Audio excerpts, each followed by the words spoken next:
The Thailand Open Chess Championship is back in Pattaya for the second time.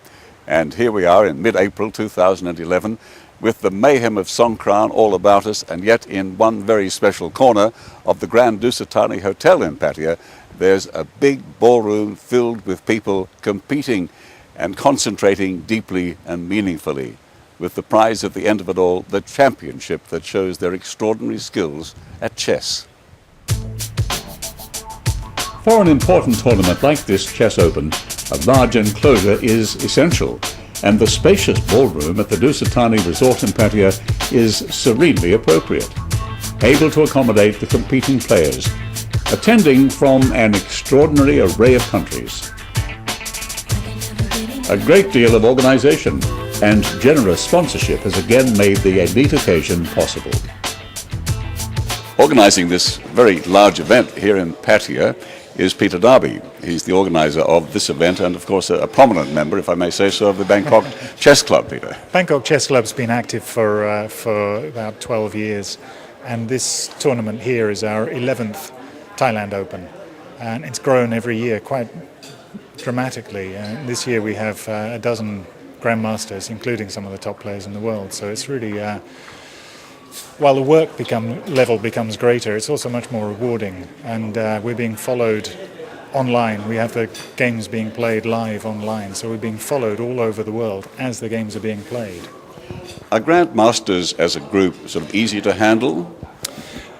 We've been very lucky. Some of them are easier than others, shall I say.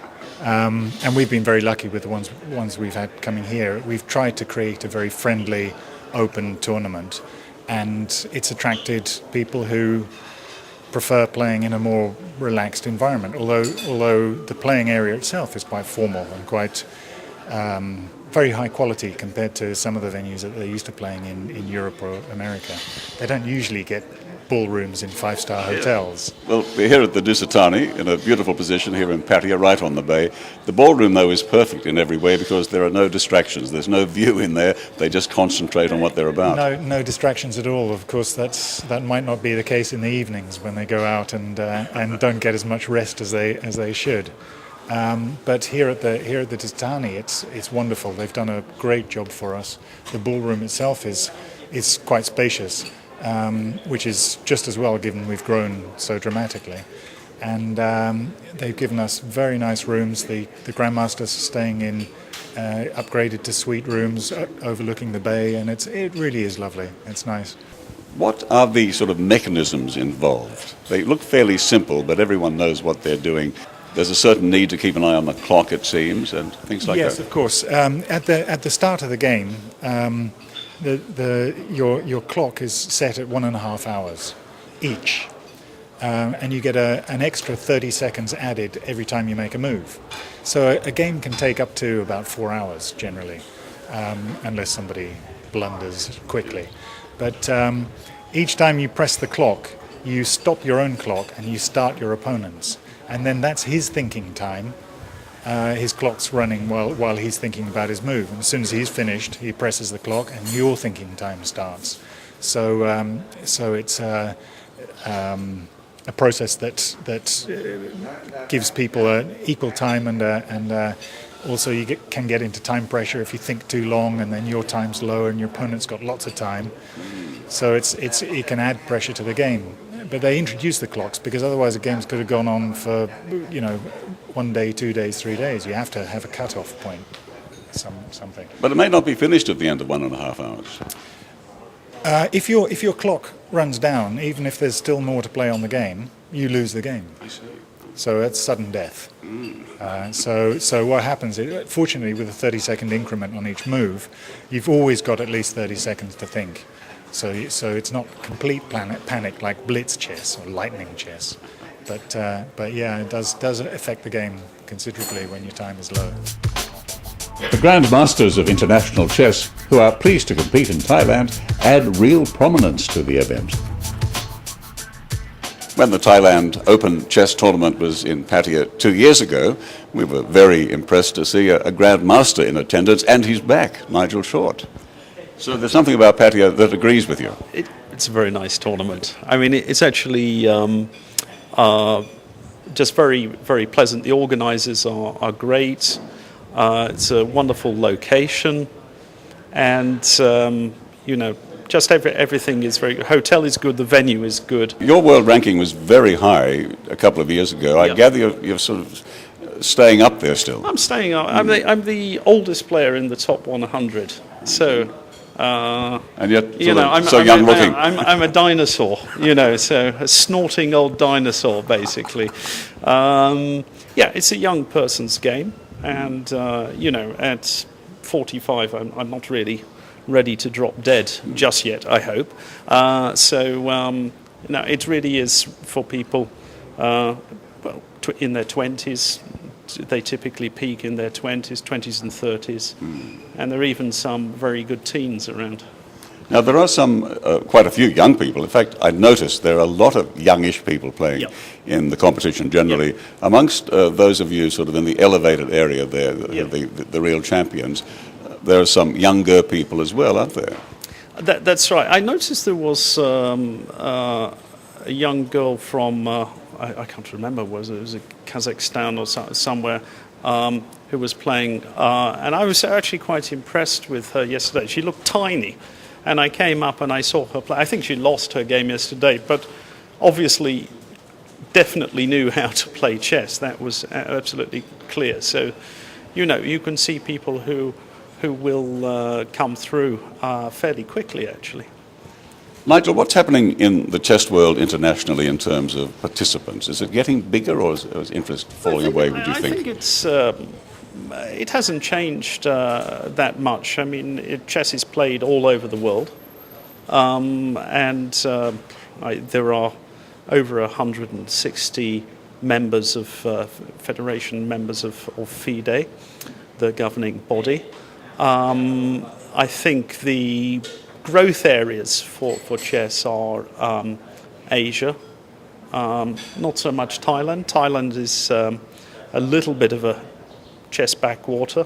Wonderful that they have this tournament here, but places like China, India it's massive there. Vietnam is coming through. A lot of strong players from Vietnam and some other places. So I would say this is where the growth is for chess.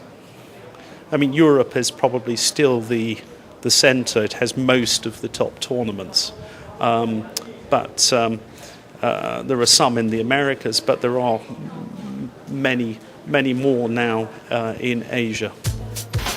5 days later, at the Dusit Patia, the same appearance of tranquility, and determined but polite play continues unabated.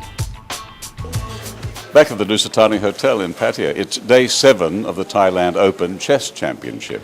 Now, Ian Rogers is the Grand Master who's been observing each of these days and isn't playing, but probably has a very good feel for what's been going on by now. Well, it's an amazing last round, actually. We've got the top 3 seeds all tied for first going into the last round, all playing weaker opponents, and they're having a lot of trouble. It's really unclear who's going to win at this stage. Does that mean that there could have to be a playoff of some kind? There is a tie-breaking system. It's not a playoff. It's based on how strong opposition you played during the tournament. But at the moment, I'd bet on a single winner. And it probably is Nigel Short, who we know quite well, and there's that group of players, top-notch players, I guess they're all grandmasters, are they, who are fenced off there and playing under great pressure? That's right, yes. Well, first prize is 100,000 baht, and it's the biggest tournament ever to be held in Thailand, and these are world-class players, especially the top 3. It's interesting to be back on the last day, and perhaps I should know this sort of thing, but I thought people would have been eliminated by now, but in fact, there's a great number of players, as many as ever. Oh, that's right. You don't get eliminated, but if you lose, you play someone else who lost. So you're virtually eliminated from winning the tournament, but you still get a game. Oh, right, yeah. And how far down really counts, do you think, in people's own minds about how they sort of fared in the competition? I think most people will go back thinking they could have done better. Is that just the nature of the game, is it? Very much so, and it's always your own fault when you lose too, which makes it even worse. So there's little or no forgiveness? No, in fact, it's a real ego-busting sport, actually. There's always someone better than you. Even in the closing stages, one significant competing grandmaster couldn't quite foretell the outcome. Thailand Open really is international. I mean, meet Paco, who I've just met. He's a champion. Indeed, you came in as the #1 seed for this tournament, didn't you, Paco?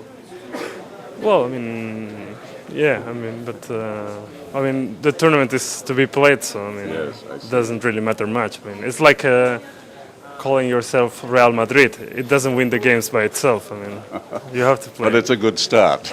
Well, I mean, it means you are normally not so bad, but. Do you feel you've had a good competition here? You've just finished playing now on this last day, haven't you? No, I'm very happy with my tournament, really. I mean, I played good chess. I didn't lose any game. I shared with 2 other good players the first prize. So, well, for me, it's just, I mean, I will be happy to sign that before starting. So that's. There may well be a tiebreaker, however.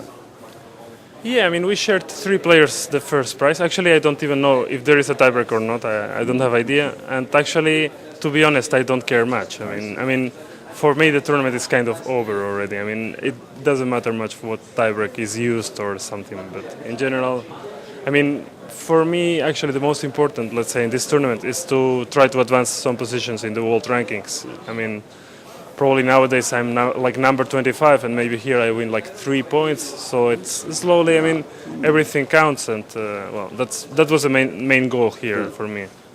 Are you visiting Thailand for this tournament for the first time? Yeah, that's my first time in Thailand. Also, that was one of the reasons of coming here, of course, because well, I've heard Thailand is a very nice place, so I really wanted to come.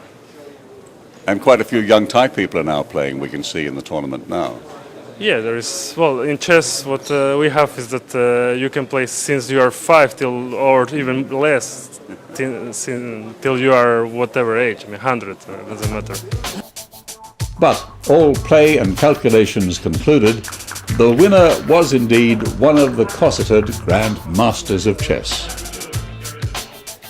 Jan, you've emerged from a whole week of competition victorious. Very well done.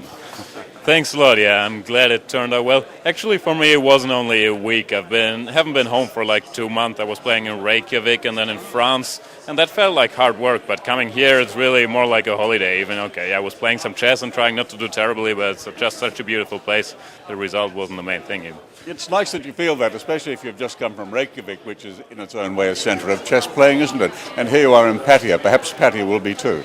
Well, Reykjavik is also a beautiful place. The big difference is there was minus 10 degrees, and here it's plus, I don't know, 30, and I prefer the latter for sure.